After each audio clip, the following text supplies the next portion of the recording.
me and says gifted and talented researcher, I feel like I need to hand him the $20 bill that I promised him earlier. So thank you very much, Jason, for that. Yeah, brilliant read marketer. Appreciate all that. Anyway, I want to say thank you guys very much for allowing me to come out. Jason and the Chemular team for inviting us to take part in this session. The TPE for having us be a part as well, and for all of you guys for coming here today. I harken back to something that Chris said earlier that really got me jazzed up and really speaks a lot about my personal passion for this category. It was really kind of Chris's journey, don't stop believing, kind of cry about, hey, listen, we're saving lives here. I actually am somebody who comes from a household that had a smoker in it, right? My father died at 57 as a result of basically a massive heart attack from having smoked his whole life. I think now to what's available on the market today and some of the reduced risk products that we're going to talk about, and I think, gosh, that really could have made a difference in his life, right? And in all those times he tried to quit, actually making those things come forward. So I know all of you guys come from various levels of passion. That kind of speaks to my passion for the category at large. As Jason had mentioned, I work for a company called MARC Research. We're an insights and consulting firm that specializes in a variety of things. We work within a practice mentality. Nicotine is one of the areas with which we focus, but we do a lot within the space of consumer packaged goods. So the Valvolines of the world, we do concept testing for McDonald's and do a lot with regards to innovation within the nicotine space. Actually been in continuous business for over 50 years. And our history in tobacco is quite deep. I actually manage our North Carolina office. It's there because of our presence within the nicotine and tobacco category. Actually been serving the unique needs of the nicotine and tobacco category for over 45 years. So as you can imagine, within that time, we've seen a lot, kind of like the State Farm thing. We have definitely seen a lot of the different innovations that have come out over time, tested a lot of those innovations and kind of seen those through to market. What I will say is kind of interesting is that 10 years ago, a lot of these kind of innovations that we're now talking about, again, were actually things that were kind of in vogue about 10 years ago. A lot of the major players were thinking about different innovations, about different delivery systems. That kind of shrunk and stopped for a while, and now we actually see that same kind of energy for those kind of innovations coming back out in the market, testing a lot more products. Also have been there, obviously, for the combustible side of it, but also the rise of nicotine pouches and seeing how consumer behaviors and interests and perceptions have kind of changed over that time. The other thing to know about our nicotine and tobacco experience is that we do touch both sides of the market, right? So there's the commercial side. What we do as an insight supplier is that we provide information to help people commercialize products, whether that's to understand, hey, what is my market opportunity for this, and then how do I optimize that market opportunity, but also the regulatory side, which, as we know, drives a huge portion of what we do within the marketplace and really gives us a unique perspective on how you kind of manage both sides of that. So I'm going to put a distinction to the last presentation. First of all, everything I'm going to share with you today is US-based. We as a company do stuff globally as well, but everything I'm presenting today comes from the US side of things. The other distinction I want to point out as well is that all of the research is survey-based research, right? Around, I don't have what you just saw was a lot of actual studies around, size of market and things like that come from scanner data. This is all survey-based research, but important to understand it's also the perceptions of these consumers within the marketplace that is feeding this information. So as we kind of kick off, one thing to understand about the kind of harm reduction space, and when we think about reduced risk products, I think we generally have to understand that we are now living in a post-tobacco market industry, right? We are in the nicotine market. All of us are serving a nicotine market. This is no longer the tobacco market.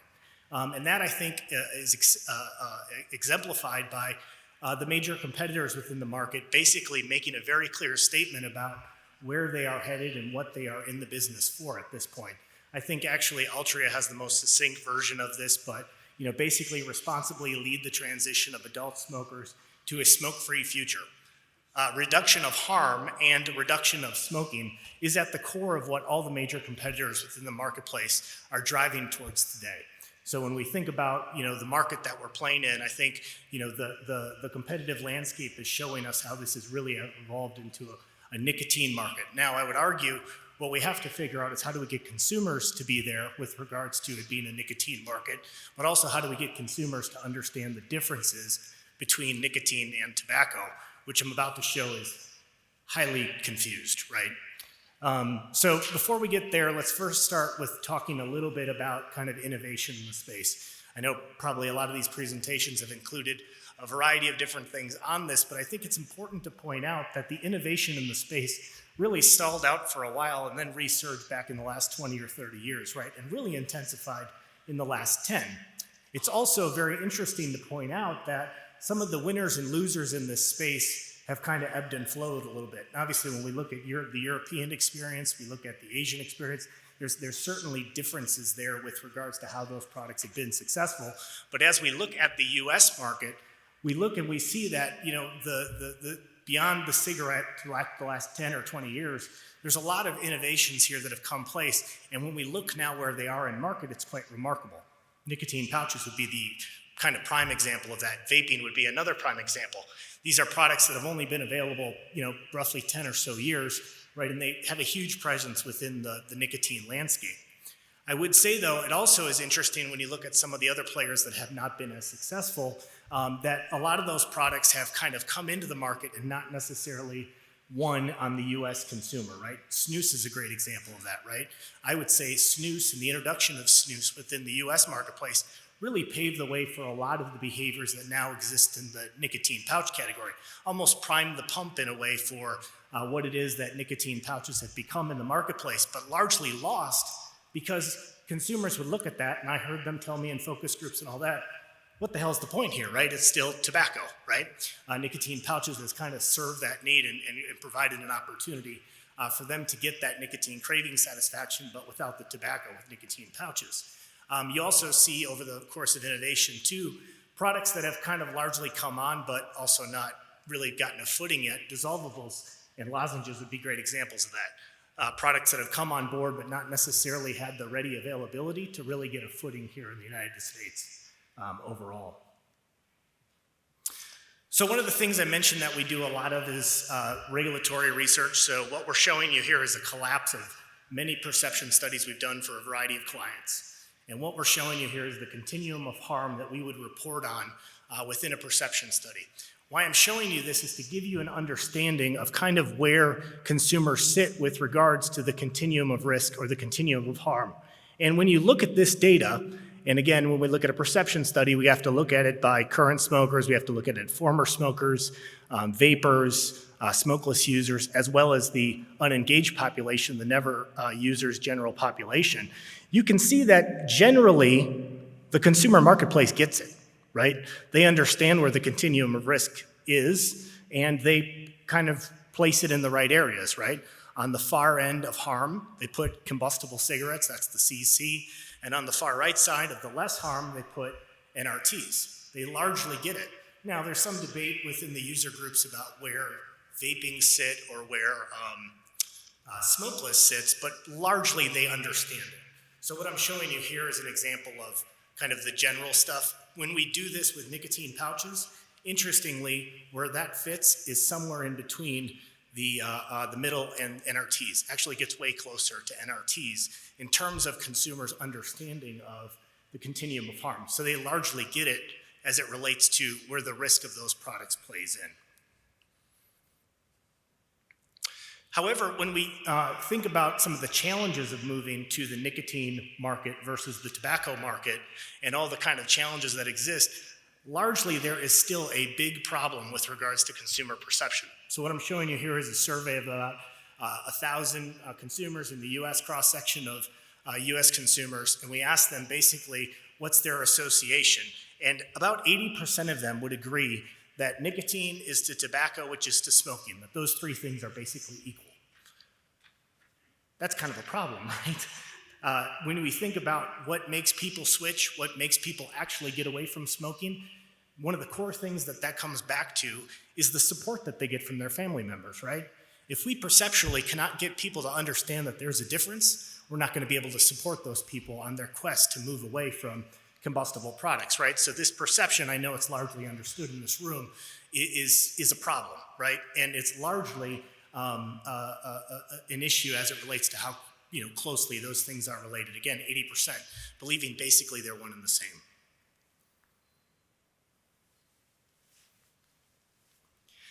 We also look at this from the perspective of addiction and harmfulness to health.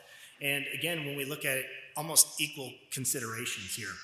When we ask consumers, okay, when you look at how addictive is tobacco, 89% say they believe that tobacco is addictive.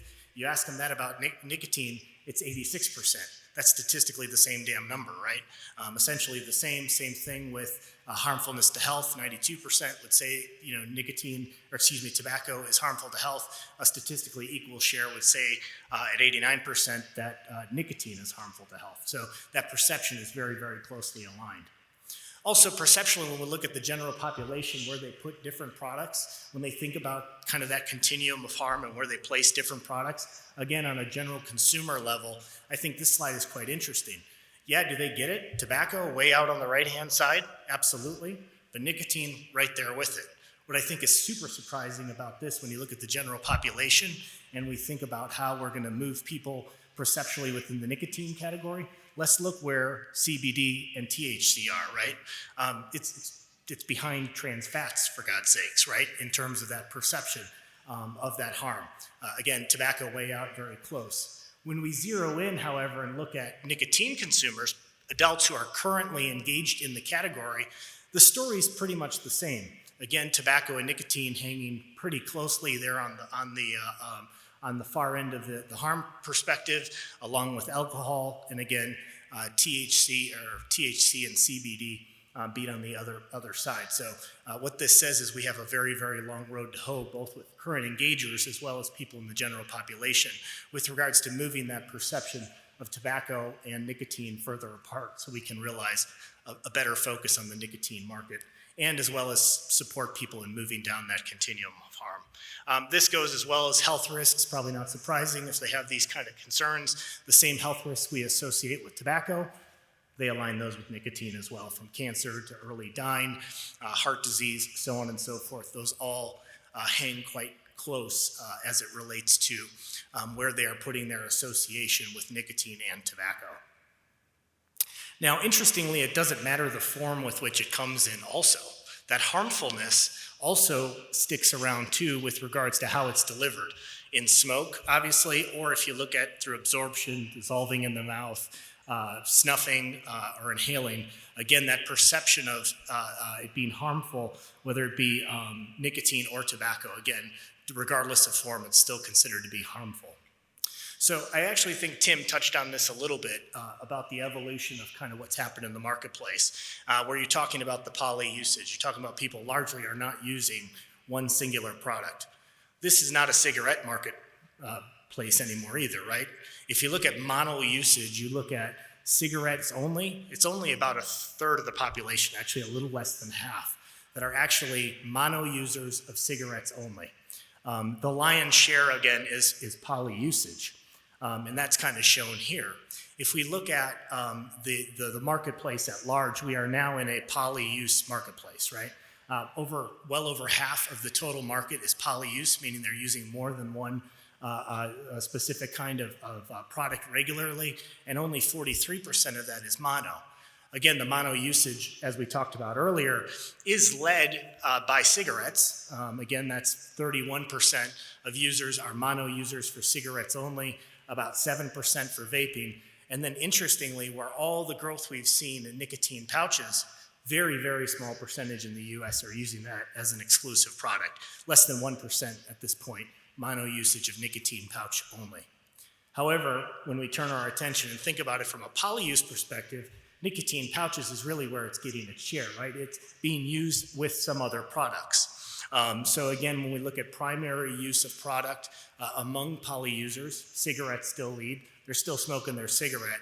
However, the association of cigarettes with something else, you can see those percentages up there. So while nicotine pouches really have not gained favor as it relates to a product they're using on mono level, they're using as their only product of use, we do see about 17% of poly users using cigarettes and nicotine pouches within their repertoire. So let's get in and talk a little bit about the various kind of groups that we're talking about here, those being exclusive smokers, vape consumers, and nicotine pouch consumers. So when we think about those exclusive smokers, which again, in kind of a weird way, those are kind of unicorns in the population at this point. They're less than a third of the population. Those exclusive smokers who are regularly only smoking, they have some very, very interesting truths about them. One, they are much older than the rest of the populations we look at here. They're also less educated, probably consistent with what many of us would have thought. What I think is interesting is because of where nicotine pouches have gone within the population, and obviously their use of nicotine pouches as it being an oral product, the exclusive smoker group is actually a little bit more female now than male. Again, when we look at 46% is male versus 54% is female in terms of that exclusive user group. They're, again, like we said, the lowest average income at about $50,000, so they trail the U.S. average by about $25,000.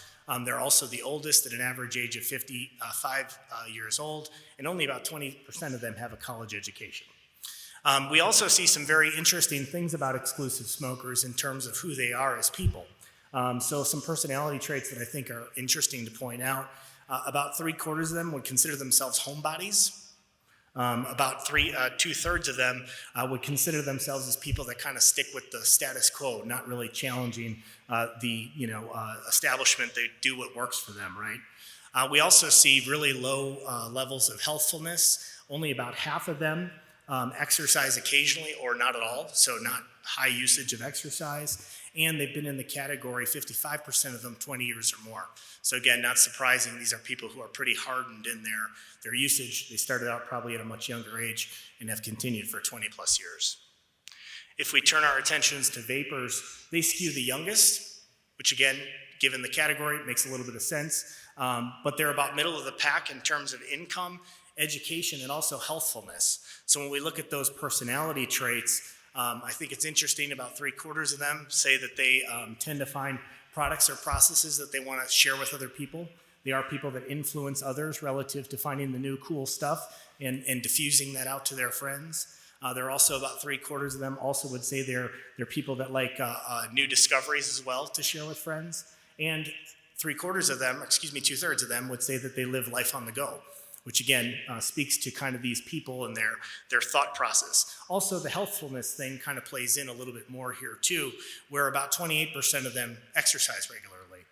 We also find that they've been in the category, about 2/3 of them, for the last 5 years. And I know a lot of discussion goes around flavors and what that means in terms of initiation. But I think as you look down on that list, which is right in the middle bottom there's a lot of indication that the other reasons that they're coming to vaping also have to do with limiting their smoking, right? It's not just the flavors, as the government seems to want to really point out as being the driver. A good number of them like the ease of use, like the fact that they don't smell, the discretion. They also like that it helps them either quit altogether, or they like that it brings down the amount of smoking that they are doing. Now, nicotine pouch, quite interesting here as it relates to nicotine pouch consumers in the US. Like when you think about consumer products category, the Holy Grail is a very good indication of what this is, right? Everyone wants to market to people who have disposable income, who are more educated, all that, because it's easier to get them to spend money, right? Nicotine pouch category in the US, interestingly, kind of fits that realm. They're more educated. About 50% of them have a college education. They're about middle of the range in terms of age group. They are the wealthiest among the three groups that we looked at about $80,000 average income. They do skew very heavily towards males. Again, they have the same things that we talked about with vapors in terms of wanting to diffuse ideas, wanting to be on the go, but they actually have that at a bit higher degree than we even see with the vapors. And they are also the most healthful too when you look at the perception, their exercise regimen, right? So about 80% of them are exercising 3 times a week or more. Again, speaking to the consumer there and what they're using that product for. Taking a look at the occasions of use where they're using these various products, kind of interesting, At Home is owned by cigarettes and vaping. So is the after meals and taking a break. Probably many of you guys who know people who use smoking alternatives. You guys can see that a lot, right? A lot of people using them for at home, after meals, taking a breaks. The way they articulate that's a little bit different. We'll show that in a second, but that's where those product categories are leading. However, nicotine pouches are widely leading, not surprisingly, because they are the professionals, they're leading in the occasion of working in office, right? You look at the A and B there, suggest that basically is statistically higher than the cigarettes and vapors. Statistically higher portions of that population are leading there with regards to the work and home, working in office, as the occasion with which they're using nicotine pouches. When you look at the reasons why, when we bring that to life with regards to asking them why are these occasions kind of their top ones, you can see a couple important things coming out for smokers. And actually, I don't think it's really talked about as much as it probably needs to be. All nicotine users at a base level, once you talk to a lot of them, you figure out all of them have some broad level of anxiety. All of them do. Every single nicotine user, they use it to manage anxiety. Smokers, that is very, very pronounced. Actually, that's the thing they can't kick, right? They can't kick that fast intake of that nicotine calms them down, allows them to get their crap together so they can move on with their day, right? Smoking here, I think, is a great indication of why they're using it. Their articulation is a little bit different. And that anxiety specifically, when we think about smokers, is articulated, I think, the best for some of these that we see, these quotes. I usually consume cigarettes when I am out home and I feel lonely. Again, speaking to using it for anxiety, taking a break. When I am on a break from working, too much can be stressful. It's a stress relief for me. So that nicotine craving satisfaction is what leads in smoking. It's why people are still continue to smoke. But it's also related to that anxiety, that stress relief, and also that pleasure that they get from that opportunity. Vapors, it's a little bit different articulation. It's similar in terms of because they're using the hand to mouth, they're still getting that more immediate hit. But the discreteness with which those products work, the discretion that they can use, and the ease of use of vaping instead of cigarettes really comes through in their articulation of why they're using it at these occasions. So at home, I use vape products while I'm watching television or doing other activities. I started using vape products so I could quit smoking. I smoked for 35 years, and this has helped me. Vape products have helped me to quit.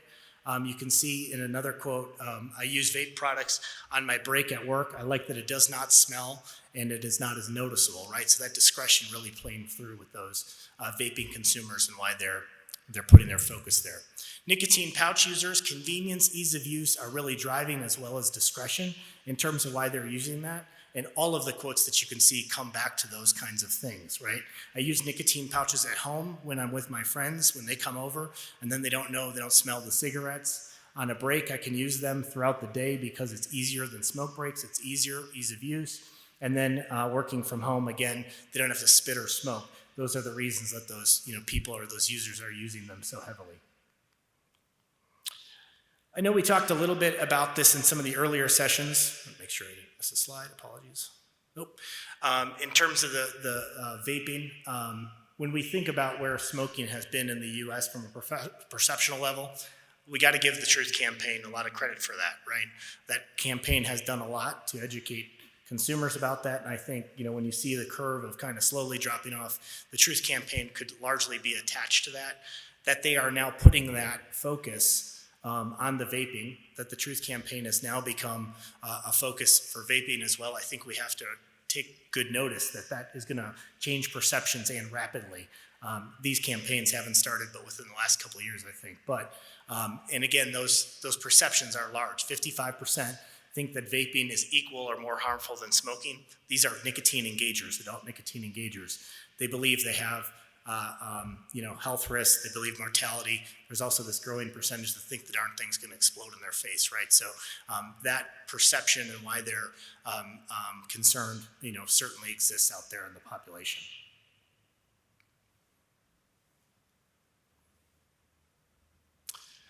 One of the other things that I know is coming to bear is the whole idea of disposables, the whole idea of heat not burn. Obviously, a lot bigger deal on both of those categories in the European markets. Long way to go here in the US. Vaping, very well, widely understood. It's a product that's aware, it's widely used. Nicotine pouches awareness is reaching a pretty darn good critical mass. 70% or more now are aware of that category. Usage at about 25%. That could just be trial. But the dissolvables and the heat not burn does have some room to move there with regards to getting awareness for those and getting usage. When we think about the innovation in the space in the U.S., we have to remember that there's way more people out there that need help than we do have products for at the moment, right? If we're to say that basically there's an ass for every seat right now, we got a lot more asses than we have seats with regards to nicotine products, to be honest with you. There's opportunity, right, for helping with these occasions that smoking still owns, and there's also opportunity and innovation for helping female smokers as well, right? They're largely underserved by current offerings, and they're looking for those type of solutions. I don't know if this has come up in any of the early morning sessions, but last week Schumer came out against Zyn. I'm sure many of you guys had heard it. What I think is interesting about the whole Schumer situation is twofold. When you look at Zyn, there's a product that has darn good high quality. It's repeatable. It has an experience that people know they're going to get the same thing every time they get a pack, kind of like McDonald's. And the other thing, it's an example of a product that's available on the market and they know they're going to find at the store, right? Very few companies have done as well as Swedish Match and Zyn at actually creating that repeatable situation where it's available and it has the same type of experience. But because of that, Zyn has built a very loyal fan base, right?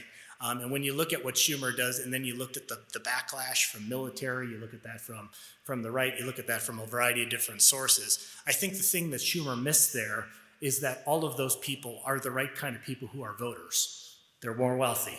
They're the people who, basically show up at election time. They're also more professional in nature. And as a result, you see some of that kind of backlash. I would say on this stage, that is probably our best example of something that we should be using to promote against what we're seeing with regards to regulation. We need these users who passionately have found a solution to stand up and use their voice. They're using it in this situation. The military community has come out very, very strong against Schumer. How can we amplify those voices as industry? Because they are the example of the nicotine market working, right? And I would say Zyn is a great example of a product very much working in terms of dollars. So the payoff is huge, but we certainly have a fight with the government side. So in closing, I'm just going to say the nicotine category has, definitely evolved greatly. It does continue to evolve. There is more opportunity out there. So just as Chris would say, let's not stop believing in the work that we're doing is good. I would also say let's not stop innovation, because these consumers, they want and need those products. There are still people who are underserved by the current offerings, and we need to come out with those products. I would also say the nicotine buyers vary greatly in terms of occasions, and occasions are something that we need to focus on in terms of serving. And really, harm reduction is not the only thing that is motivating people to these categories. It's other things around discretion, in terms of how they feel among their family, how they feel in terms of their own healthfulness to exercise and do things like that. And I would also say that the Schumer situation points out that we still have a fight to go, but we need to let these consumers have a voice within the regulatory environment and the opportunity to get these products to be more available for them.